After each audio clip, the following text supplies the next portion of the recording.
everyone. This is your host, Cora Dive, bringing you another foray into mythology. Today we will be exploring a third myth from the Orient, this one from China, called Li Qi and the Serpent. So, let's get to it.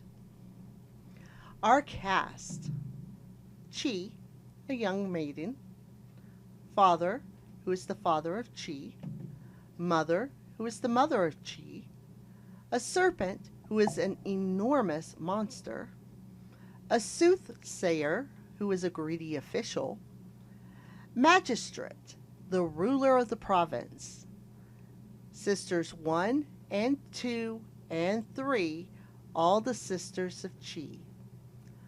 Farmer 1 and 2 are both poor field workers.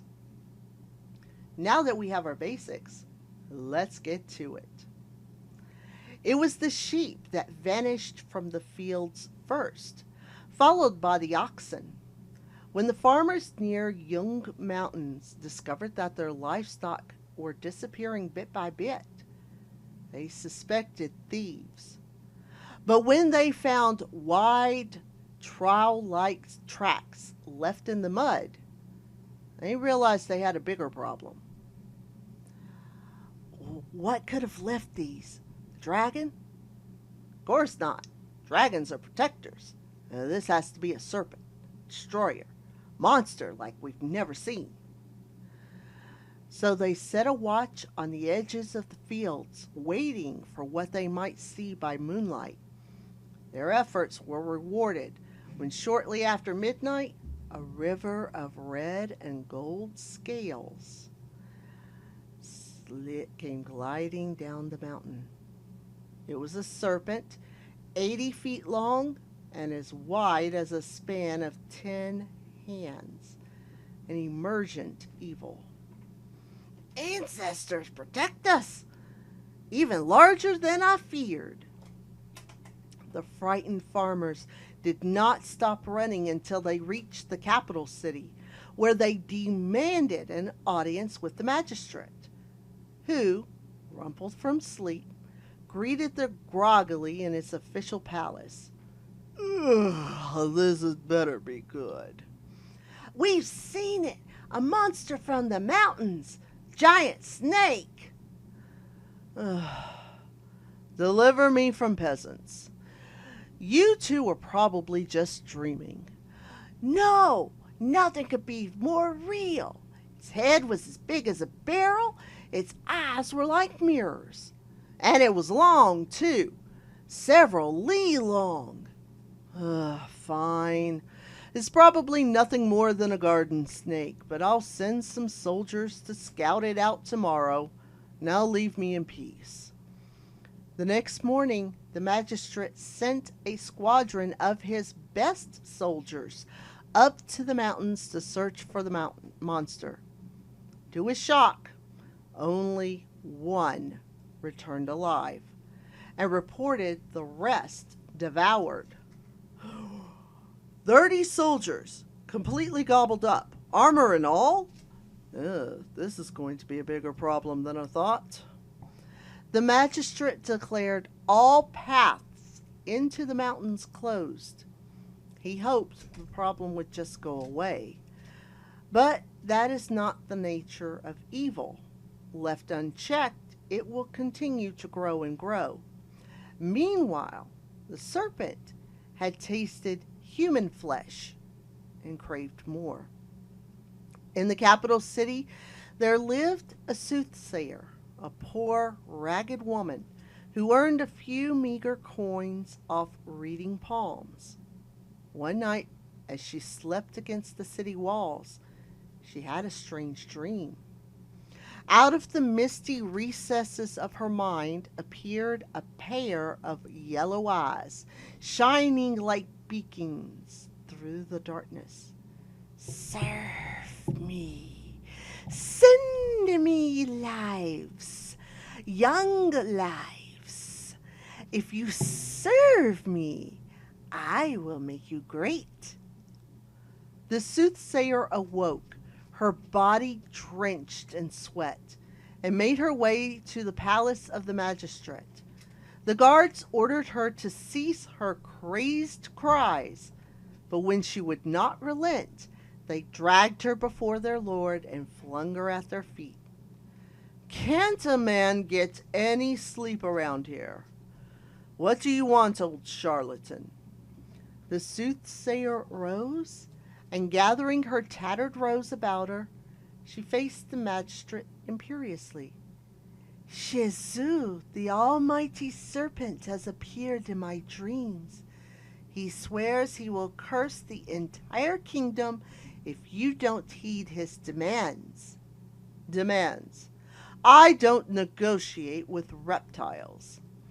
The soothsayer glided eerily forward, and the unearthly light gleaming in her eyes caused the magistrate to squirm.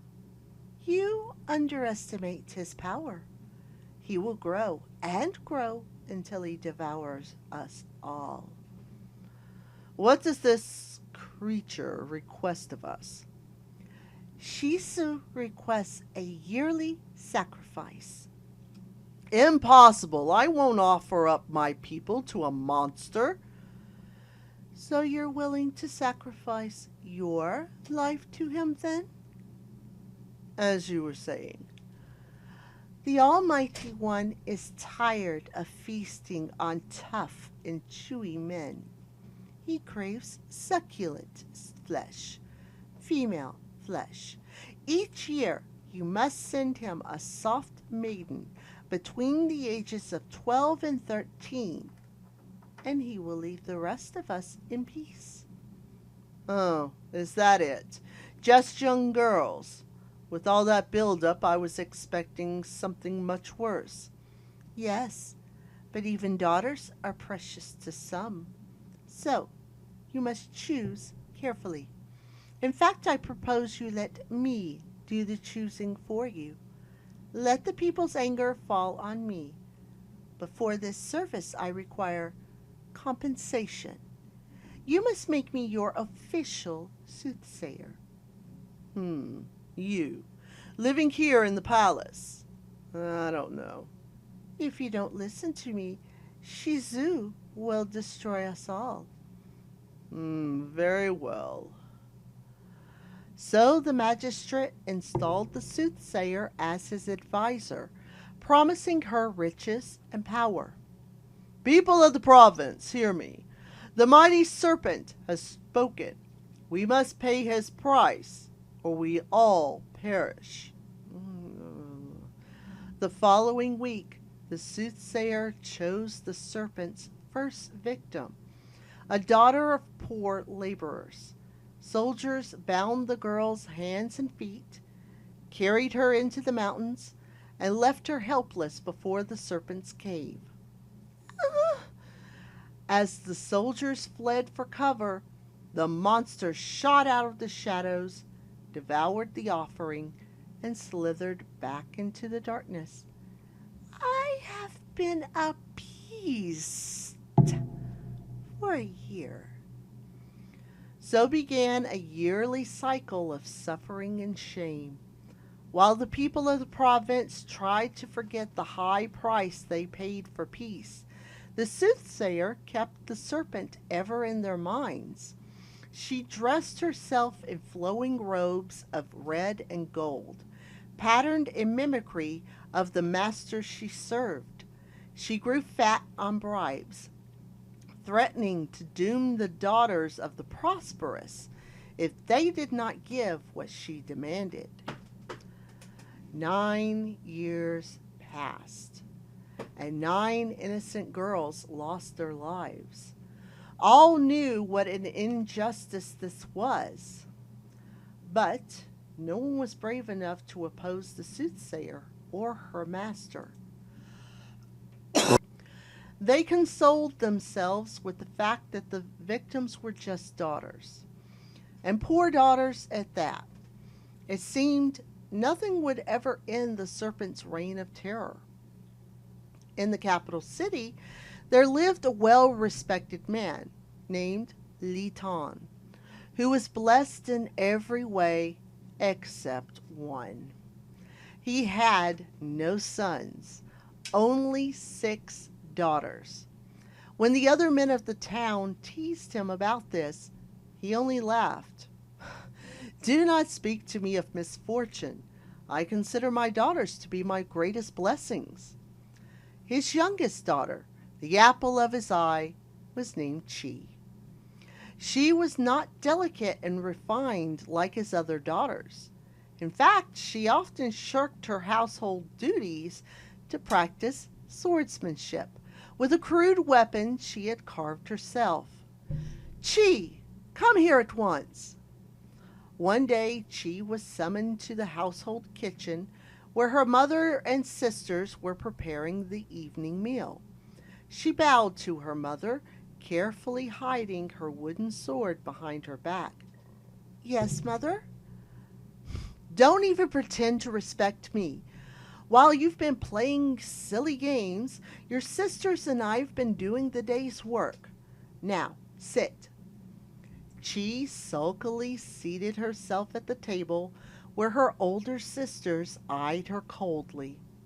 Well, if it isn't our little sister, the sword fighter. She needs to be a warrior. The only way she'll ever win a husband is if she beats him into submission.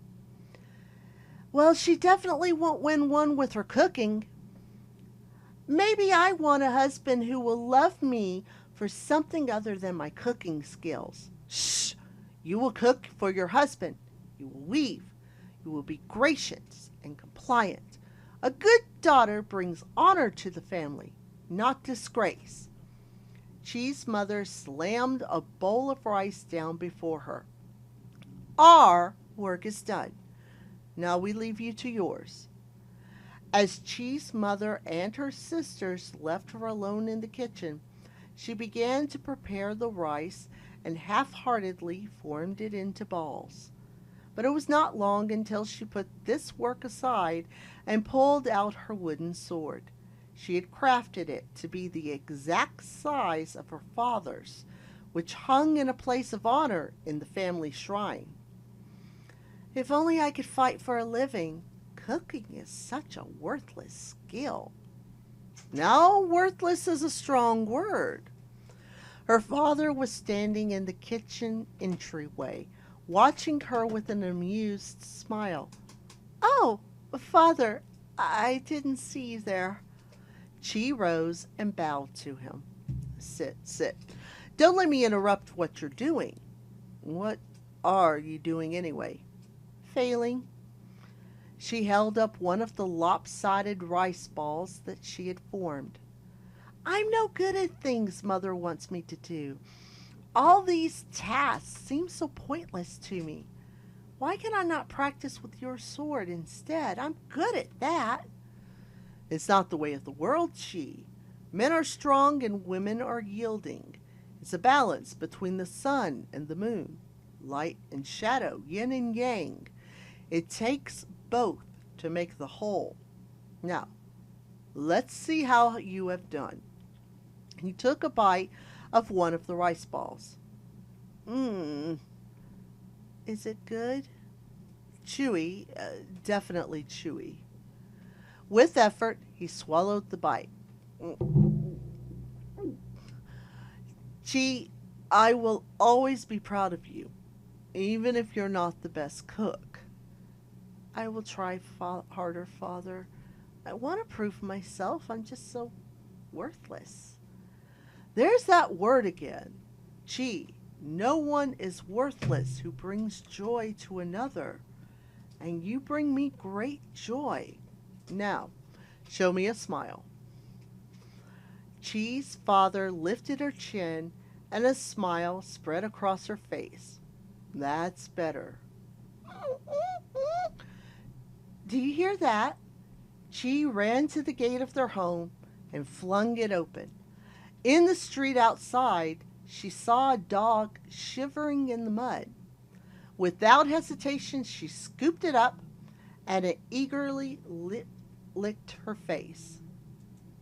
She returned to her father with it in her arms. Father, look! Can we keep it? A dog. Dogs are for country laborers and farmers. They have no use here. But you just told me nothing is worthless if it brings joy to another. Gee. Please, Father. Maybe he just needs a chance to prove his worth, like me. Her father smiled knowingly. Very well. Feed it some of your cooking. That'll keep him quiet. So the dog, which she named Juan, or Happiness, came to live with the family, and he did fill Chi's days with newfound joy. Yet, unbeknownst to Chi, a yearly pull was falling over the province. The 8th month was nearing when the soothsayer began her annual rounds, traveling from town to town to squeeze bribes from those who could afford to pay them. One day, Chi overheard her sisters discussing this in hushed tones. It's the 8th month again. That horrible soothsayer will be here soon to collect her bribe. She asks more and more every year. What if Father and Mother cannot pay? She might choose one of us out of spite. Choose you for what? Shh, not in front of Chi. She's too young to know. Too young for what? After much begging, Chi's older sisters finally told her of the yearly sacrifice. I can't believe it. Why would our people allow such a thing to happen? Well, don't worry. I'm sure Father will be able to pay her price. But what about girls whose fathers can't pay? Well, that's not our problem. This is everyone's problem. Why doesn't someone just slay the serpent? Oh, and who would do that? You? The serpent is 100 feet long. It would take more than that toothpick you play with to slay it. I could do it if I was given a chance. Li Chi the warrior. I can see it now. Tears welled up in Chi's eyes as she searched out her father. She fell into his arms, and her questions came out in a rush of sobs. Father, is it really true? Are young girls really offered up to a monster? Li Tan's face filled with pain. I've always dreaded this day, but I guess now you're finally old enough to know the truth. It's how things must be. If we give the monster just a single life each year, it leaves us in peace. But do not concern yourself. You will never have to face the sacrifice. But how can everyone be fine with this? Others are losing their lives. For us. Chi. Why don't you do something, Father? Why is everyone being so cowardly? If it were sons being sacrificed, would our people sit idly by? Her father rose angrily. Chi, you must learn your place. I fear I've indulged you too much. You do not understand the ways of the world. Yielding and compliant, these are the qualities of a woman. Leave the strength and courage for the men. But what if the men will not do what is right? We cannot fight a man-eating monster. You cannot do what you will not do. Chi, do not speak so. Now leave me. You shamed me with your words. Chi's father turned his back on her, and she returned to her chambers and flung herself down upon her mat. As she lay there, it seemed she could hear the cries of the sacrificed, calling out for help vainly before the darkness swallowed them. These reveries were soon interrupted by her mother, who burst into her room out of breath. "What are you doing lying down? Don't you know? The soothsayer is coming. We must prepare. Find that mud of yours and tie it up. I won't have it embarrassing us in front of the soothsayer." Soon an entourage entered the gate of Li Tan's home. servants carrying the soothsayer in an ornate litter. Li Tan and his family were there to greet them, bowing respectfully. You honor us with your presence, soothsayer. Li Tan, you know the purpose of my visit, I assume. I have come to collect your yearly offering. Your contribution last year was adequate, but this year I expect even more. Even more. Our family is already strained as it is. Carefully, Tan. No one knows where the anger of the mighty serpent will fall. For your sake, I hope it does not fall upon your household, so full of daughters. I understand your meaning. Then you agree to pay my price? Chi looked up defiantly. No. I'm sorry, but did one of your daughters say something to me? No, Your Excellency. We will pay you nothing, you old vulture. How dare you? Chi, silence. Forgive her, soothsayer. She has a fever, and it has affected her mind. I have never been so insulted in all my life. Just for that, I'm asking double your normal contribution. Just then, Juan burst into the kitchen, charging at the ankles of the soothsayer's litter bearers. In their shock, the servants sprang backward, spilling the soothsayer to the ground. Ah! Chi's sisters covered their mouths to suppress their giggles. The soothsayer jumped up from the ground, her eyes flaming. Silence! Li Tan fell upon his knees before her. Please, Your Eminence, take what little we have, and I will find a way to pay the rest. Just please accept our humble apology. Fine. Pray that I forget this embarrassing display. After the soothsayer had departed in a huff, Li Tan struggled to his feet. Father, how could you? How could you? If I had not given her what she asked, you would have been given to the serpent. Better me than someone else's daughter. What good am I? I'm nothing. In fact, I'm your sixth nothing. Chi stormed away and hid herself in her room. She pulled out her wooden sword and, staring at it in contempt, broke it across her knee. This must end. That night, when all the household had succumbed to sleep, Chi snuck into the family shrine and slid her father's sword from where it was bracketed to the wall. She strapped it to her body beneath her garments and headed toward the household gate. But as she passed through the kitchen, she paused. Well, maybe just one more weapon. As she stole out into the darkened street, Juan appeared at her heels. No, boy, you must stay here. I'll do this alone. Chi traveled the empty streets all the way to the magistrate's palace. The guards there were surprised to see a young girl rapping on the gates, but when she refused to leave, they led her before the magistrate. Doesn't anyone visit during the daylight anymore? Lee girl, what are you doing here? I have come to offer myself to the serpent.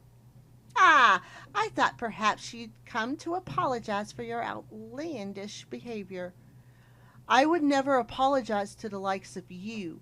You are even more cold-blooded than the master you serve. Ouch. Chi turned to the magistrate. And you are no better. Shame on you, offering your people up to a monster. Well, it was funnier when you said that to her. Enough. You will have your request. The serpent chooses this girl as the sacrifice. Fine, fine. Just let me get back to sleep. The palace soldiers came forward and bound Chi's wrists and ankles. I'm just a powerless girl. What harm could I do? Why must I be bound? To make sure you don't run when you behold my master. I don't fear him. Oh, but you will before the end. As the soldiers dragged Chi away, The soothsayer's eyes glowed with an eerie light. Master, I'm sending you a sacrifice full of fire. Break her. The soldiers threw Chi into a rickety cart and carried her up deep into the Yung Mountains, where an ominous cave opened in the cliffside. The soldiers, besides themselves with fright, heaved Chi onto the ground and disappeared back down the mountain as quickly as they could. After they had departed, from the cave came the sound of scales scratching upon rock. Chi frantically struggled against her bonds, but the ropes were too tight. So, the one with the will strong enough to defy my soothsayer has finally come to me. A pair of eyes, shining like mirrors, appeared in the dark cave mouth. She redoubled her efforts to free herself. Yes, now you see, there is no escape. Appearing around the bend of the rocky path, Juan came running. Juan, you followed me. The dog bit through the ropes that bound Chi's wrists, and with a single swift motion, she pulled the sword from beneath her robes, cut loose her feet, and spun toward the cave. The serpent was free of its lair now, its flat head raised 15 feet into the air, poised to strike. Chi raised her sword. I am Li Chi, and I have come to slay you. No more will you enslave my people. Bold words from a worthless girl. Fire flashed in the serpent's eyes, and it struck at the girl. Lightning swift. She was barely able to dodge to the side before the serpent's fangs pierced the rocky ground. It struck again, but this time Chi's sword flashed out. Ah! The serpent drew back, and Juan sprang forward, biting into the flesh of the serpent's back.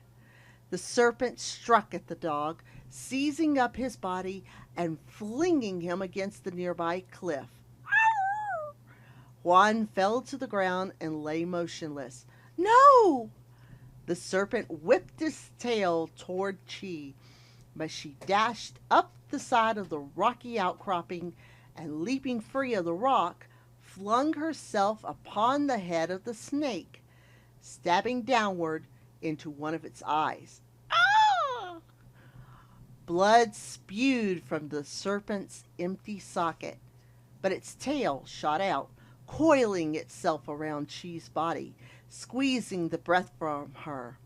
It is over. The serpent raised the girl up before its fearsome face. Now you will fear.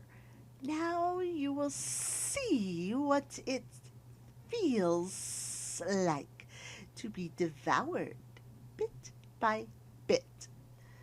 Tears welled up in Chi's eyes. What was I thinking? I was so foolish. How could I, a humble girl, contend with your will? Before you take my life, accept this humble offering. Chi pulled a bundle from beneath her robe. I desire nothing except your young flesh. She tore open the bundle to reveal a batch of sticky rice balls. What is that smell? Well, maybe just a taste. The serpent lowered its head to savor their sweetness. This distraction was all that she needed. Taste my blade, monster! Driving her sword upward with all her might, she pierced the serpent's jaw and lodged her blade deep in its brain. The serpent fell to the ground lifeless, and its coils unclenched. Chi rose triumphantly to survey her slain enemy. Perhaps cookery isn't so worthless after all. Chi ran to where Juan had fallen and cradled his crumpled body. At her touch, the dog stirred and weakly licked her face. Juan, you're alive! I'll get you home. But first, Chi turned toward the monster's lair. It seemed to be beckoning her. She stepped inside, and as her eyes adjusted to the darkness, she beheld the skulls of 9 young girls lining the cave wall. For your timidity, you were devoured. If only you had found the strength to be brave. With Juan in her arms and her father's sword slung over her shoulder, Li Chi made her way back down the mountain path. When she reappeared in the capital city, the magistrate looked as if though he were seeing a ghost. But you were sacrificed to the serpent. Chi bowed, displaying her sword before her. The serpent is no more. I've slain him. But you, a girl, now I humbly ask you to banish your corrupt soothsayer from this land forever. Funny you should mention that. The magistrate led Chi into the palace courtyard, where the soothsayer sat clucking and flapping her arms among the chickens. He explained how at the moment of the serpent's death, her mind had left her, linked to her masters until the bitter end. Fitting. Now do the right thing and return all the goods this evil woman stole from our people. Yes, most definitely, young lady. Then she turned her steps toward home. When she was still far off, she saw her father waiting for her, and she ran into his open arms. My daughter, thank heavens you are all right. All the province is talking about what you've done. Forgive me for defying you, father, but it was the only way. No, forgive me. You showed the bravery I could not. You've taught your old father a lesson. Then, have I proved my worth? Of course. You've brought me even more happiness than 10 sons ever could have. The news of Chi's mighty deed spread throughout all the provinces of the kingdom, even reaching the ears of the young king of the realm. In admiration of Chi's bravery, he came to meet her in person, and did not leave before asking for her hand in marriage. The king removed the corrupt magistrate and appointed Li Tan in his place. In the end, Chi proved how valuable a daughter could be. Because of one girl, the land was once again free from fear. So what did you think of Li Chi's going off and disobeying her father? Do you remember any other Chinese myths that kind of have that same premise of the daughter defying the father and going off to do battle? Well, next time we will take another foray into mythology. This is your host, Cora Dive, signing off.